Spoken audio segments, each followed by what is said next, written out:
বিসমিল্লাহির রহমানির রহিম। আমরা আজকে ডাইমেনশন নিয়ে আলোচনা করব, ঠিক আছে? তো এখানে এটা না, এটা এটা না, ওকে।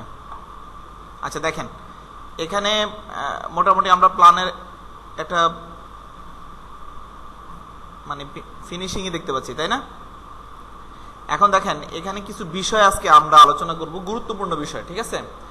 ফার্স্ট অফ অল যে বিষয়টা নিয়ে আলোচনা করব সেটা হচ্ছে লেয়ারের ব্যবহার। কিসের ব্যবহার? যেমন এই যে কলামটার মধ্যে একটা কালার দেওয়া হয়েছে, দেখছেন? এটা এসছে কোথা থেকে? লেয়ারের থেকে। মানে লেয়ারে যদি আমরা কালারটা সেট করে দিই তাহলে আমরা এখান থেকে ব্যবহার করতে পারি। তবে আমরা চাইলে ব্লক কালারও ব্যবহার করতে পারি। যেমন এটা ক্লিক করে যদি আমি এখান থেকে ক্লিক করে এই যে ব্লকের যে কালারগুলো আছে, মানে যেগুলো দেওয়া আছে, হ্যাঁ, আপনি ইচ্ছা করলে এটাকে গ্রিন করে দিতে পারেন, ইচ্ছা করলে এখান থেকে হলুদ করতে পারেন। বাট প্রবলেম আছে। প্রবলেম হচ্ছে যে ধরেন আমি এখন এটা হলুদ করে দিছি, আমি চাচ্ছি যে আমি এটা চেঞ্জ করব, তাহলে কিন্তু এটাকে সিলেক্ট করে আলাদাভাবে আমাকে চেঞ্জ করতে হচ্ছে। যদি আমার এরকম হয় যে এটা 3-4 জায়গায় বা বিভিন্ন জায়গায় এরকম হলুদ চলে আসছে, হ্যাঁ, আমরা ম্যাচ প্রপার্টিজ ব্যবহার করব। এই স্ট্যান্ডার্ড টুলবার একটা আছে, দেখেন স্ট্যান্ডার্ড টুলবার, এটার নামটা দেখতে পাচ্ছেন? হ্যাঁ, এই স্ট্যান্ডার্ড টুলবারে এটাকে সেট করে দিচ্ছি। স্ট্যান্ডার্ড টুলবারে দেখেন এখানে ম্যাচ প্রপার্টিজ নামে একটা টুলবার আমরা দেখতে পাচ্ছি, হ্যাঁ, দেখতে পাচ্ছেন সবাই? ম্যাচ প্রপার্টিজের মাধ্যমে আপনি কালারটা এখান থেকে সংগ্রহ করবেন এবং এখানে দিবেন, এটা সম্ভব। আচ্ছা, কিন্তু প্রবলেমটা যেটা হবে মানে এই ব্লকের মানে নির্দিষ্ট যে কালারগুলো আছে সেগুলো ব্যবহার করার প্রবলেমটা হবে এটাই যে যখন আপনি চেঞ্জ করতে যাবেন, সাপোজ ধরেন আপনি হলুদ কালারটা চেঞ্জ করতে সবুজ করে দিচ্ছেন বা গ্রিন করে দিচ্ছেন, আপনাকে কি করতে হচ্ছে? এটাকে সিলেক্ট করে করতে হচ্ছে, মানে ইন্ডিভিজুয়ালি। এটা কিন্তু একটা প্রবলেম, বুঝতে পারছেন সেটা? তাতে আপনার হয়তো 20টা প্ল্যান করা থাকতে পারে একসাথে, 20টা প্ল্যানেরই এট এ টাইম চেঞ্জ করতে হতে পারে। হয়তো প্রিন্টের কালার ভালো আসতেছে না, চেঞ্জ করতে হতে পারে, আছে না? বিভিন্ন ধরনের প্রবলেম হতে পারে। বা একাধিক জাতীয় অবজেক্ট পড়ে গেছে, এখন একটু ভিন্ন কালার দিলে ভালো হয়, তাহলে সেপারেশনটা বোঝা যাবে। তখন কি করবেন আপনি? সেক্ষেত্রে অবশ্যই আমাদেরকে যে কাজটা করতে হবে, আমরা পুরোটাকে সিলেক্ট করে একদম জিরো লেয়ার অর্থাৎ বাই লেয়ারে শূন্য লেয়ারে নিয়ে আসতেছি। লক্ষ্য করেন, এইখানে এটাকে বলা হয় লেয়ার প্রপার্টিজ বার। কিবার বলা হয়? লেয়ার প্রপার্টিজ বার। এই লেয়ার প্রপার্টিজ বারের মধ্যে এখানে দেখেন, এখানে ক্লিক করলে লেয়ার প্রপার্টিজ ম্যানেজার একটা অংশ আছে, ক্লিক করলেই বই পুস্তকের মতো দেখতে পাচ্ছেন? এই যে মনে হয় যে একটা বইয়ের উপর একটা বই রাখা হয়েছে বা ফাইলের উপর ফাইল রাখা হয়েছে, লোগোটা হচ্ছে এরকম। এই প্রপার্টিজ বারটা আপনার সামনে চলে আসবে।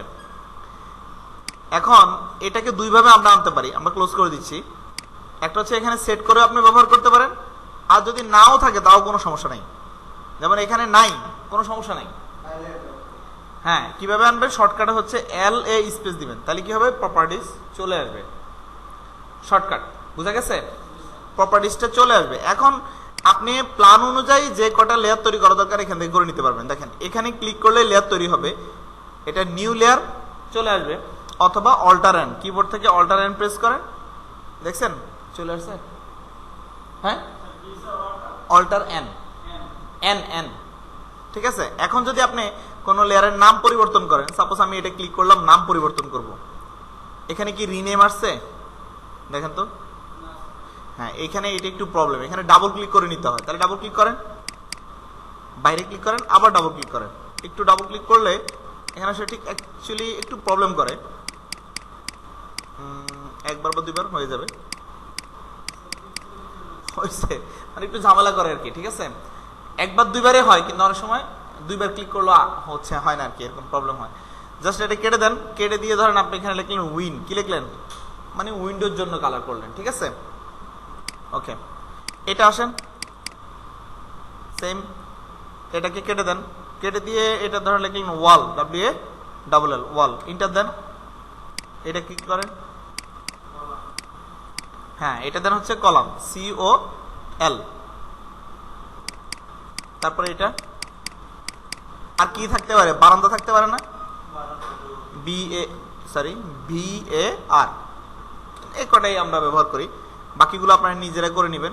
এখন ধরেন আমি কলামের কালারটা ধরেন সাপোজ রেড রাখতে যাচ্ছি, তার মানে এখানে রেড ক্লিক করলে রেড ক্লিক করতে পারবেন। কোথা থেকে? ইন্ডেক্স কালার থেকে। বক্সে ক্লিক করলেই সাথে সাথে এই ইন্ডেক্স বক্সটা আপনার সামনে চলে আসবে। বুঝা গেছে? এখানে সিলেক্ট কালারের অংশ থেকে আপনি কালার চুজ করে নিয়ে নেবেন। আচ্ছা, উইন্ডোর ক্ষেত্রেও সেম, আপনি এখানে ক্লিক করে ধরেন আপনি সবুজ দিতে চাচ্ছেন কিন্তু লাইট সবুজ দিতে চাচ্ছেন, তাহলে ওকে করে দেন, হচ্ছে। তারপরে ওয়ালের ক্ষেত্রে এখানে ক্লিক করে নেন, ওয়ালে যদি আপনি অন্য কোনো কালার দিতে চান, সাপোজ হলুদ দিতে চান, হলুদ দিলেন, ঠিক আছে। এখন আপনি যেটা করবেন কি, ওকে বাটনে ক্লিক করেন। এবার যেটা করবেন কি দেখেন, সাপোজ আমি কলামকে সিলেক্ট করবো, বাঁ দিক থেকে সিলেক্ট করে ধরেন এখানে, এখন কি লেয়ার আছে এখানে? না। তাহলে আমাদেরকে যেটা করতে হবে সেটা হচ্ছে যে ওই প্রপার্টিজ বারটা নিয়ে আসতে হবে। এখানে মাউসের আইকন ক্লিক করে কোথায় যেতে হবে? লেয়ার, নাকি? লেয়ার্সটা নিয়ে আসতে হবে, নিয়ে এসে এখানে রাখেন। এখন এখানে ক্লিক করে কোন লেয়ারটা নিতে চাচ্ছি? হ্যাঁ, কলাম। এই যে কলাম হয়ে গেছে, দেখছেন? এখন বাকিগুলো করার জন্য ম্যাচ প্রপার্টিজ সিলেক্ট করে আপনি কি করবেন, জাস্ট এটা সিলেক্ট করা আছে, এগুলোকে এখন সিলেক্ট করলে হবে। দেখেন হয়ে গেছে কিনা?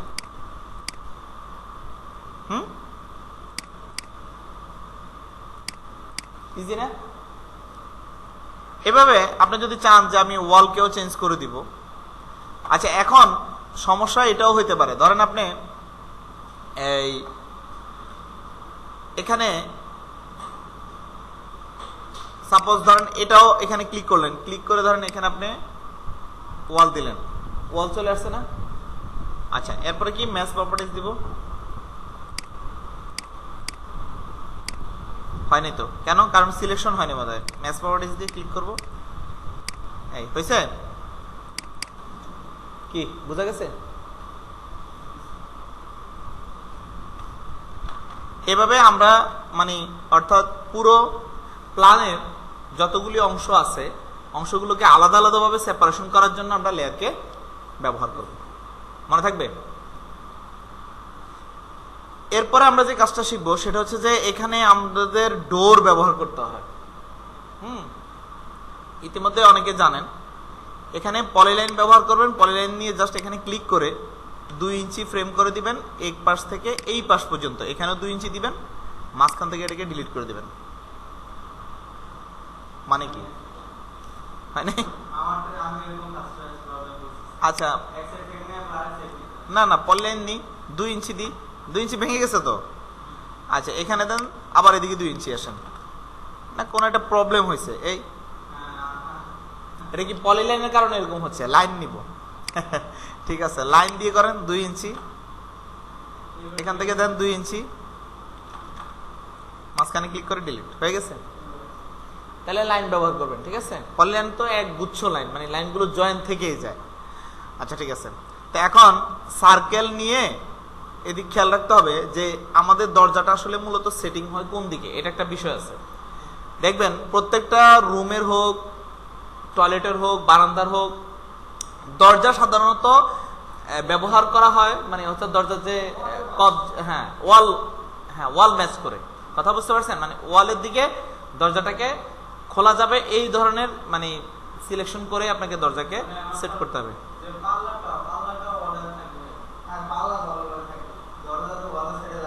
হ্যাঁ হ্যাঁ, সেটাই বুঝতে পারছেন। মানে দরজার যে কবজাটা আছে, যেটা কবজা বলে আর কি, কবজাগুলো যাতে আপনি ওয়ালের সাথে সেট করতে পারেন সেভাবে আপনি ব্যবহার করবেন। এই দেখেন, সেই অনুযায়ী কিন্তু আমি এই দেখেন সার্কেল নিয়ে আমি চিন্তা করতেছি যে এদিক দিয়ে আমার দরজাটা খুলতে হবে। তার মানে এটা হলো দরজার কি সেন্টার পয়েন্ট। এখান থেকে ক্লিক করে টেনে নিয়ে এখানে ছেড়ে দিবেন, হয়ে গেছে। বুঝতে পারছেন? এখন লাইন টুল টানেন, এখান থেকে ক্লিক করে এই পর্যন্ত, বুঝা গেছে? অফসেট করেন 1 ইঞ্চি, মানে থিকনেসটা দেখাই দিলেন আর কি। এটা না দিলেও চলবে, তারপরেও সৌন্দর্যের জন্য আমরা করে দিব, ঠিক আছে। কেটে দেন, সিলেক্ট করে ডিলিট করে দেন, পাওয়া যাবে। ওকে, এখন এরপরে আমাদেরকে আরেকটু বিষয়ে আজকে কিছু মানে আরেকটু বিষয় দেখব, সেটা হচ্ছে যে এটা শেষ, এটা শেষ, এটা শেষ, আরেকটা কি দেখবো আমরা হচ্ছে যে ডাইমেনশনটা। হ্যাঁ, ডাইমেনশনটা ইম্পর্টেন্ট। ডাইমেনশনটা কিভাবে সেট করবো? আমরা অনেকেই যে দেখতে চাই যে ধরেন এখান থেকে এখানে কতটুকু দূরত্ব আছে সেটা আমরা মেনশন করতে চাই। এটা মেনশন তো আমরা দুই ভাবে করতে পারি। এখানে বেডরুম লেখা আছে, এখানে ডাবল ক্লিক করে এখানে ক্লিক করে ইন্টার দেন। ধরেন এই রুমটা হচ্ছে 12 ফিট বাই 11 ফিট, এরকম একটা রুম আর কি। তাহলে আমরা 12 ফিট চিহ্ন দিব, শিফট চেপে ধরে সরি সিঙ্গেল কোটেশন ড্যাশ দিব, 12 ফিট 00 কি ইঞ্চ, বোঝা গেছে? স্পেস দিবেন, ক্রস চিহ্ন অথবা এক্স দিয়ে দিবেন, যেভাবে সুবিধা হয়। 11 দিবেন, ফিট চিহ্ন দেন, তারপরে হচ্ছে ড্যাশ কত, ধরেন 5 ইঞ্চি, 5 ইঞ্চ, বোঝা গেছে? ওকে দেন, মেজারমেন্ট পাওয়া গেছে। এভাবে মেনশন করবেন। প্রথমটা হবে এক্স, দ্বিতীয়টা হবে ওয়াই, প্রথমটা এক্স পরেরটা ওয়াই, এভাবে কিন্তু মানে মেনশন করতে হবে। কিন্তু অনেক সময় দেখা যাচ্ছে বিভিন্ন প্ল্যানে দেখবেন প্রত্যেকটা অংশেরই কিন্তু মেজারমেন্ট দেওয়া থাকে, মানে বিল্ডিং প্ল্যানটা যেন একদম নিখুঁত হয়, কোনো সমস্যা যেন না হয়। বিশেষ করে এটা যারা কাজ করবে তাদের জন্য চিন্তা করে করা হয়। সেই ক্ষেত্রে অবশ্যই আমাদেরকে ফরম্যাট থেকে ডাইমেনশন স্টাইলটা তৈরি করে নিতে হবে। আসছে ডায়লগ বক্স। ওকে, এখন এখান থেকে আমরা স্ট্যান্ডার্ড তো আছেই, আপনি ইচ্ছা করলে নতুনও তৈরি করতে পারেন। সেক্ষেত্রে নিউ দিলেন, নিউ দিয়ে এখানে প্রথমে নামটা লিখে দিলেন যে মাই ডিম, আমি নতুন করে তৈরি করতেছি। মাই ডিম দিয়ে কন্টিনিউ বাটনে ক্লিক করবেন। কোথায়? হ্যাঁ, কন্টিনিউ মানে উইথ স্ট্যান্ডার্ড, স্ট্যান্ডার্ডকে নিয়েই শুরু করতেছি। অল ডাইমেনশন, এখানে কতগুলো ডাইমেনশনের কি দেওয়া আছে, ইউজ ফর, বুঝতে পারছেন? অল ডাইমেনশন, আমরা অল ডাইমেনশনটা রেখে কন্টিনিউ বাটনে ক্লিক করব।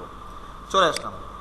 প্রথমে এসে প্রাইমারি ইউনিট সেট করবেন। কি, সে কিন্তু বুঝতে পারছে যে আপনি প্রথমে প্রাইমারিটাই সেট করবেন। সেখানে এসে কি করবেন, ইউনিট ফরম্যাট দিয়ে দিবেন, ডেসিমালের জায়গায় আর্কিটেকচারাল কি দিবেন, হয়ে গেছে। আর কিছু করার দরকার নেই এখানে। এখন যে কাজটা করবেন, সরাসরি চলে যাবেন হচ্ছে কোথায়, টেক্সটে। কোথায়? টেক্সটে। টেক্সটে গিয়ে এখানে টেক্সট কালার যেটা দেওয়া আছে সেটা বাই ব্লক থাকলে বাই লেয়ার করে দিবেন। কি করে দিবেন? দেখেন কালার অটোমেটিক চেঞ্জ হয়ে গেছে। টেক্সট হাইট, এটা স্ট্যান্ডার্ড হাইট দিয়ে রাখেন হচ্ছে 5 ইঞ্চি আপাতত। এটা আপনি বেশিও দিতে পারেন, সেটা আপনার প্ল্যান অনুযায়ী ডিপেন্ড করবে। হচ্ছে আপনার ডাইমেনশনের হাইটটা বড় হবে না ছোট হবে, তবে স্ট্যান্ডার্ড 5। এরপরে টেক্সট অ্যালাইনমেন্টের জায়গায় অ্যালাইন উইথ ডাইমেনশন লাইন। এটা কেন? মানে আমার ডাইমেনশনটা যেদিকে ঘুরবে, আমার প্ল্যানটা যেদিকে ঘুরবে সেদিকে আমার ডাইমেনশনটা প্রদর্শিত হবে। ওকে, এটা হলো স্ট্যান্ডার্ড। তারপর হচ্ছে সিম্বল এন্ড অ্যারোতে চলে যাবেন। এখানে আপনি ইচ্ছা করলে এই তীরের মতো আইকনও ব্যবহার করতে পারেন অথবা ডটও ব্যবহার করতে পারেন। আমরা আপাতত ডট দিচ্ছি, আপনার ইচ্ছা মতো। এখানে অনেক আছে, আপনি চুজ করে নেবেন কেমন, যেটা আপনি দিতে চাচ্ছেন। অ্যারো সাইজ সাধারণত 2 ইঞ্চি হয়, 2 ইঞ্চি দিয়ে দিলাম, আর দরকার নাই। লাইনে চলে আসেন, এখানে বাই ব্লক থাকলে সবগুলো কি হয়ে যাবে, বাই লেয়ার হয়ে যাবে। কি হয়ে যাবে? বাই লেয়ার হয়ে যাবে, বুঝতে পারছেন? বাই ব্লক থাকলে বাই লেয়ার হয়েছে। অফসেট ফ্রম অরিজিন মানে কি, প্ল্যান থেকে যদি আমি ডাইমেনশনটাকে আলাদা রাখতে চাই তাহলে এখানে ধরেন 2 ইঞ্চি দিয়ে দিলেন। দেখেন অন্য ঘরে ক্লিক করলে দেখেন ডাইমেনশনটা একটু সরে গেছে, খেয়াল করছেন না? বুঝেন নাই? হ্যাঁ হ্যাঁ, দেখেন এই যে প্ল্যান থেকে ডাইমেনশনটা কিন্তু সরে গেছে। এখন ওকে বাটনে ক্লিক করেন, মাই ডিমকে সিলেক্ট করে সেট কারেন্ট, কি সেট কারেন্ট ক্লিক করে ক্লোজ। এবার দেখেন এখানে একটা ডাইমেনশন 12 আছে, দেখতে পাচ্ছেন? এই যেটা, এটার নাম হচ্ছে ডাইমেনশন। এটা এখানে নাও থাকলে নিয়ে আসবেন, মাউসের রাইট বাটন ক্লিক করে কোথায় ডাইমেনশন ক্লিক করলে চলে আসছে, সেট করে নেন। এখন দেখেন প্রথমে যেটা আছে সেটার নাম হচ্ছে লিনিয়ার ডাইমেনশন। লিনিয়ার মানে কি, যেগুলো লাইন আকারে আছে সেটা ডাইমেনশনটা প্রদর্শন করবে। সাপোজ আমি এখান থেকে দৌড়ে টান দিলাম এখান পর্যন্ত, 2 বার ক্লিক করেন, দেখেন চমৎকার ভাবে আপনার ডাইমেনশন প্রদর্শন হচ্ছে। মজার না? ঠিক আছে, আবার যদি এদিক থেকে করতে চান এখান থেকে ক্লিক করে এখানে দিয়ে দিবেন, দেখেন চলে আসছে। এসছে 9 ফিট 5 ইঞ্চির মধ্যে রুমটা, ছোট রুম, বেশি বড় না। এখন সাপোজ আমরা অনেক সময় দেখা যাচ্ছে একটা ডাইমেনশনকে এরকম কন্টিনিউস করি, ধরেন এইখানে 10 ইঞ্চি দিলাম, এরপর আমরা কন্টিনিউস ডাইমেনশন করে যাব। সেক্ষেত্রে এটাকে সিলেক্ট করার পরে কন্টিনিউস, এই যে এখানে কন্টিনিউস ডাইমেনশনে ক্লিক করে জাস্ট পয়েন্ট আপ গুলো উল্লেখ করে দিবেন, অটোমেটিক্যালি কি হবে, আপনার ডাইমেনশন প্রদর্শিত হতে থাকবে। বুঝেন নাই? মানে ধরেন এই যে ডাইমেনশন গুলো দেওয়া আছে এটা আমরা যাতে কন্টিনিউ করে যেতে পারি যেখানে যেখানে করার দরকার। তো জাস্ট কন্টিনিউ ডাইমেনশনে ক্লিক করলেই এটা কন্টিনিউ হয়ে যাবে। দেখেন কন্টিনিউ হয়ে যাচ্ছে। বুঝছেন বিষয়টা? এই মানে এখন ক্লিক করলেই কিন্তু ডাইমেনশন আপনি দেখতে পাচ্ছেন যে ডাইরেক্ট মানে কন্টিনিউ চলেই যাচ্ছে ডাইমেনশন, আপনার জন্য বসে থাকে নেই। আরেকটা ডাইমেনশন আমাদেরকে শিখতে হবে, এখানে এই কোণাগুলো যে রেডিয়াস করা হয়েছে সেটার ডাইমেনশনটা কি, সেটাকে বলা হয় রেডিয়াস ডাইমেনশন। যেটা এখানে ক্লিক করে ধরে টান দিবেন, দেখবেন 1 ফিট 5 ইঞ্চি দেওয়া হয়েছে। আরেকটা কোণায় যাই, এখানে এই যে রেডিয়াস ডাইমেনশন, হ্যাঁ এখানে ক্লিক করে জাস্ট কর্নার থেকে ধরে টান দিবেন, এই চলে আসবে। বুঝা গেছে? এখানে কোণাটা কতটুকু কোণাকুনি হয়েছে, অ্যাঙ্গেল ডাইমেনশন, এখানে ক্লিক করব, এখানে ক্লিক করব, 146 ডিগ্রি ডাইমেনশনে এটা প্রদর্শন করা হয়েছে। ক্লিয়ার? আচ্ছা, তাহলে এগুলি মোটামুটি সবাই কমপ্লিট করতে পারবেন, ঠিক আছে? আচ্ছা, এখন আমরা আরেকটু আগাই। হ্যাঁ, আরেকটা বিষয় হচ্ছে যে আমাদের এই লেআউটের মধ্যে এটাকে আমরা কপি করে নিয়ে আসি, CO স্পেস আমরা এখানে রাখি। লেআউট গুলোকেই আমরা কিন্তু একটু মানে অ্যাট্রাকশন করে সাজানো হয়, কেন? মানে ইউজারকে বোঝানোর জন্য। কাকে? ইউজারকে বোঝানোর জন্য। সেটা কিরকম?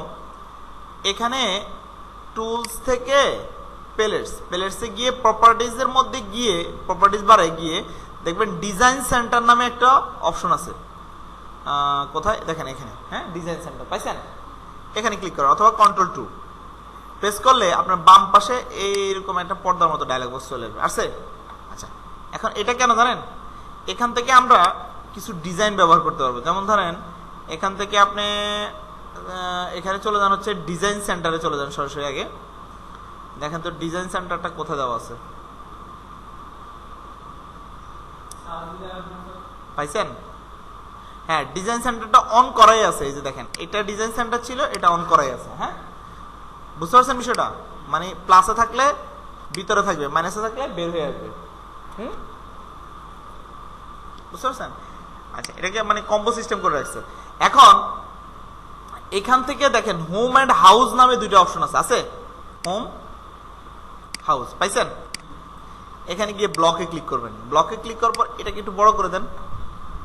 দেখেন তো কি কি পাচ্ছেন এখানে, অনেকগুলো আইটেম পাচ্ছেন না? ধরেন আপনার বেড দরকার, টেনে নিয়ে আসেন, বেড হয়ে গেছে কিন্তু। বুঝতে পারছেন? এখন এটাকে আপনি সিলেক্ট করে রোটেশন আর ও স্পেস দিয়ে ধরেন বেডটা আপনি এদিকে সেট করবেন। হ্যাঁ, ক্লিক করে মুভ, এম স্পেস দিয়ে এখান থেকে অর্থ অফ করে দিয়ে ধরেন এখানে আপনি সেট করে দিলেন। তাহলে ইউজার বুঝলো কি যে আমার এটা বেডিং মানে বেডরুম হিসেবে দেওয়া হলো। ঠিক আছে? ঠিক ড্রয়িং রুমে আমার সোফা টোফা লাগবে, আমি সেটাও দিতে পারবো। এখান থেকে সোফা নিয়ে আসেন, চমৎকার সোফা আছে, আছে কিনা? এখান থেকে ধরে মুভ করে নিয়ে আসেন, একটু অ্যাট্রাকশন সোফা দিয়ে দিলাম। হ্যাঁ, এটাকে ছোট বড় করা যাবে কিভাবে? স্কেলের সাহায্যে। আমরা তো স্কেল জানি। আপনি কি করবেন? SC স্পেস, হ্যাঁ, select object space base point ধরে 0.5 দিয়ে দিচ্ছি, মানে একটু ছোট করে দিচ্ছি যাতে বেশি বড় না দেখা যায়, তাহলে অর্ধেক হয়ে যাবে। এখন মুভ করে বসায় দেন, ভাল লাগবে। ভালো লাগতেছে? তাহলে এটা আরেকটা সেকশন আমরা শিখলাম, যেখানে আমরা লেআউটটাকে সুন্দরভাবে সাজিয়ে নিব। কথা বুঝতে পারছেন? এটা ইউজারের জন্য লাগবে। হ্যাঁ, তারপর ধরেন এখানে বারান্দা আছে, বারান্দার জন্য ফুল টুল বসানোর জন্য এই যে ফুল নিয়ে আসলেন, এখানে মুভ করে দিয়ে ধরেন আপনি বারান্দার অংশে এখানে বসিয়ে দিলেন। এই বারান্দায় তো ফুল থাকে নাকি? আর হলো সিঁড়ি দিয়ে উঠতে এখানে অনেক সময় ফুল টুল দেওয়া থাকে, এগুলি দিয়ে দিবেন। হ্যাঁ, আনবেন হচ্ছে এইভাবে, টুলস থেকে চলে যাবেন হচ্ছে প্যালেটস থেকে ডিজাইন সেন্টার, মনে থাকবে? প্যালেটস থেকে ডিজাইন সেন্টার। হ্যাঁ, বাস, ক্লিয়ার? এরপর ওখান থেকে ডিজাইন সেন্টার থেকে আপনি ব্লকগুলো ক্লিক করে নিজের ইচ্ছা মতো এই ব্লকগুলোকে ব্যবহার করতে পারবেন।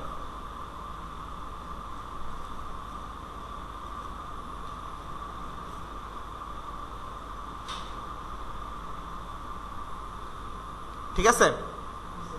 আচ্ছা, তাহলে আজকে মোটামুটি আমরা বেশ অনেক কিছু শিখে নিলাম। ঠিক আছে, আগামী ক্লাসে আমরা এলিভেশনটা প্রদর্শন করবো আর কি। ঠিক আছে, আপনারা এগুলি কমপ্লিটনেস করে মোটামুটি প্ল্যানটাকে খুব ভালোভাবে দাঁড় করে ফেলেন। হ্যাঁ। ঠিক আছে? তো ঠিক আছে, সবাইকে ধন্যবাদ।